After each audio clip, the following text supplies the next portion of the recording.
Айдана жаңа пәтерге көшіп келгеніне көп болмады. Бала кезінен бері жаны жылауыздықты сүйсе де, соңғы күндері өзін біртүрлі жайсыз сезіне бастады. Есік алдында табылған бейтаныс адамның іздері, өздігінен сықырлаған еден және түнде түсініксіз дыбыстар оны мазалайтын. Бірақ бұл жай ғана қиял шығар деп өзін сендіріп жүрді. Бүгінде әдеттегідей кешке жұмыстан келген соң төсегіне жатып кітап оқымақшы болды. Пәтер суық, тыныш еді. Сағат түнгі 12-ге жақындағанда көздері ілініп ұйқыға кетуге дайындалды. Бір уақытта біртүрлі дыбыс құлағына жетті. Әлдекім жаймен еденді тырналап жатқандай. Айдана құлақ түрді. Дыбыс кілт тоқтады. Мысық кірген шығар деп өзін жұбатып, кітапты орнына қойып шамды сөндірді. Алайда ұйқысы қаша бастады.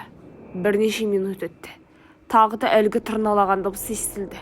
Бірақ бұл жолы жақынырақ. Ол төсектің астынан шыққандай болды. Айдананың денесі түршігіп, жүрегі жиі соға бастады. Бұл не? Жел шығар деп өзі тағы да сейдіргісі келді. Бірақ дауысты қайталанғаны анық болады. Ол шамды жақпастан ақыр төсектен төбе қарап, дыбысты қайдан шыққанын анықтауға тырысты. Қараңғыда ештеңе көрінбеді. Бірақ бір кезде әлдекімдік ауыр деп алғаны анық естілді. Айдана демін ішіне тартып, қозғалмай қалды. Менің қиялым ғой деп ойлап қайта жатты. Бірақ сол сәтте төменнен бәсең, бірақ анық естілген сөздер шықты. Мен сені көріп тұрмын. Айдана бір сәтке тыныса алмай қалды. Дауыстың төсек астынан шыққанына еш күмәні жоқ еді.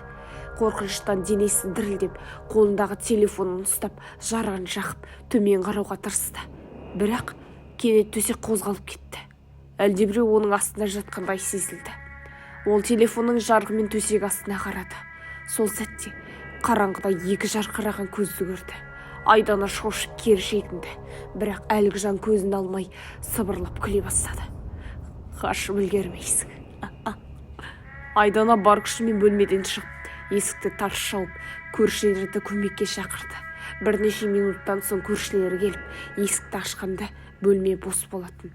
Бірақ төсектің астында ұзын тырнақ іздері, шаш және қан жұққан шүберек табылды. Сол түні Айдана бұл пәтерден мәңгіге көшіп кетті.